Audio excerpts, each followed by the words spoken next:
acid base balance. Normal pH of blood is from 7.35 to 7.45. This is normal range of the blood pH from 7.35 to 7.45. Blood pH compatible to life is 6.8 to 7.8. Blood pH below 6.8 or above 7.8 is not compatible to life. मक़सद त blood जी pH जेकॾहिं 6.8 खां घटि थी वेंदी या 7.8 खां वधी वेंदी त उन सूरत में लाइफ पॉसिबल न आहे। जेकॾहिं कंहिं माण्हू जी pH एतिरी 6.8 खां घटिजी थी वञे या 7.8 खां वधी थी वञे त उन जी डेथ थी वेंदी ऐं लाइफ जे लाइ जेका कॉम्पेटेबल pH आहे उहा 6.8 टू 7.8 आहे। पर नॉर्मली हेल्दी पर्सन में नॉर्मल जेका pH आहे ब्लड जी उहा 7.35 खां 7.45 ताईं हूंदी आहे। pH of intracellular flood is variable in different types of cells. जेका extracellular flood जी blood जी pH आहे या constant आहे हिन रेंज में 7.35 खां 7.45, पर इंट्रासेलुलरी pH चेंज थींदी आहे डिफरेंट टाइप्स ऑफ सेल्स में। फॉर एग्जांपल RBC में 7.2 pH आहे, RBC जी इंट्रासेलुलर फ्लड जी इंट्रासेलुलर pH 7.2 आहे ऐं स्केलेटल मसल जी 6 आहे, यानी रिलेटिवली एसिडिक आहे। In our body, metabolism is accompanied by overall production of acids. असांजी बॉडी में मेटाबॉलिज़म में एसिड बि ठहंदा आहिनि ऐं बेस बि ठहंदा आहिनि, पर एसिड जी प्रोडक्शन ज़्यादा थींदी आहे, बेस जी प्रोडक्शन नेग्लिजिबल हूंदी आहे। उन करे ओवरऑल प्रोडक्शन एसिड्स जी थींदी आहे ऐं उहे जेके एक्सेस एसिड्स आहिनि उहे किडनी जे थ्रू एक्सक्रिएट कया वेंदा आहिनि, थींदा आहिनि यूरिन में, ऐं उन करे यूरिन जेको आहे एसिडिक हूंदो आहे as compare to blood pH। Urine जी pH ब्लड जी pH खां घटि हूंदी आहे, यानी यूरिन एसिडिक हूंदो आहे। त जेकी बॉडी में ओवरऑल एसिड जी प्रोडक्शन थींदी आहे उहे excess acids are excreted in urine, उन करे यूरिन एसिडिक हूंदो आहे।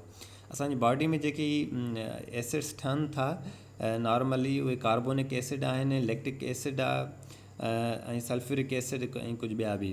त कार्बोनिक एसिड कार्बन डाइऑक्साइड में ठहंदो आहे। कार्बन डाइऑक्साइड सेलुलर रेस्पायरेशन में ठहंदी आहे, एरोबिक रेस्पायरेशन सेल्स में थींदी आहे, उन में कार्बन डाइऑक्साइड ठहंदी आहे ऐं कार्बन डाइऑक्साइड मां कार्बोनिक एसिड ठहंदो आहे। ऐं लैक्टिक एसिड एनएरोबिक मेटाबॉलिज्म जे नतीजे में ठहंदी आहे।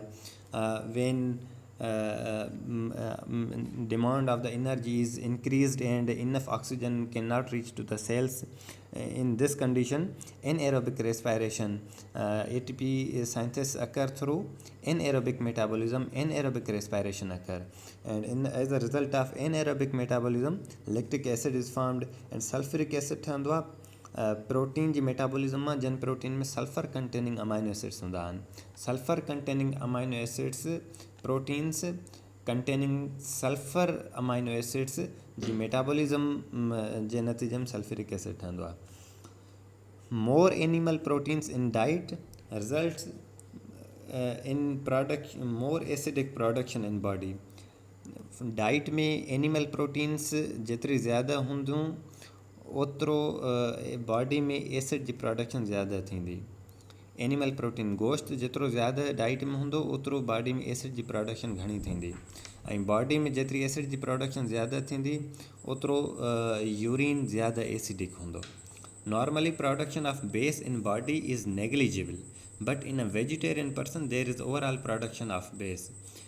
नॉर्मली बेस जी प्रोडक्शन नेग्लिजिबल हूंदी आहे, पर जेकॾहिं हिकिड़ो कोई स्ट्रिक्ट वेजिटेरियन आहे या वेजिटेरियन डाइट ज़्यादा खाए थो त छो त वेजिटेरियन डाइट बेस जी प्रोडक्शन कराईंदी आहे। त वेजिटेरियन डाइट वारे पर्सन में ओवरऑल प्रोडक्शन थींदी आहे बेस जी, ऐं उन करे पोइ उन जो जेको यूरिन हूंदो आहे उहो लेस एसिडिक हूंदो आहे।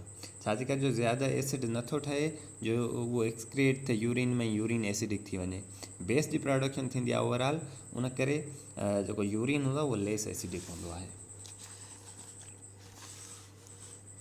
Acid is defined as a substance that gives off protons, and base is defined as substance that accepts protons.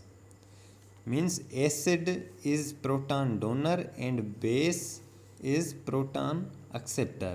Acid is a substance that gives proton and base is a substance that accepts proton.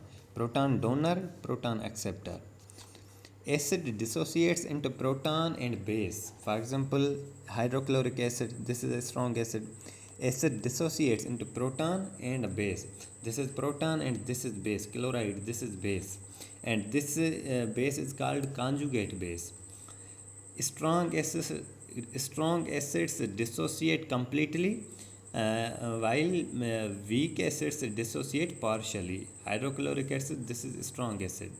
So acid dissociates into proton and base, and that base is called conjugate base. Strong acids gives a weak conjugate base.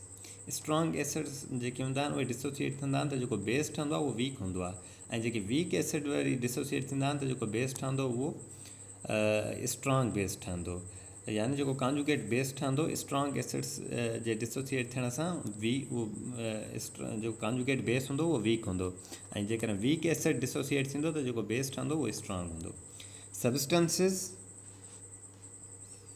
Substances which can act as both acids and base are called ampholytes.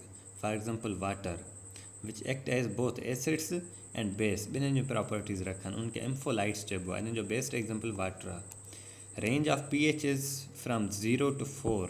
pH scale जेको आहे इहो 0 to 14. pH scale 0 to 14 हूंदो आहे. 7 pH जेका हुआ उहा neutral हूंदी आहे. 7 pH is neutral, and pH below 7 is acidic, and pH above 7 is basic. 7 is neutral, above 7 base, and below 7 acidic. Hydrogen ion concentration Mayur आहे एसिडिटी जी.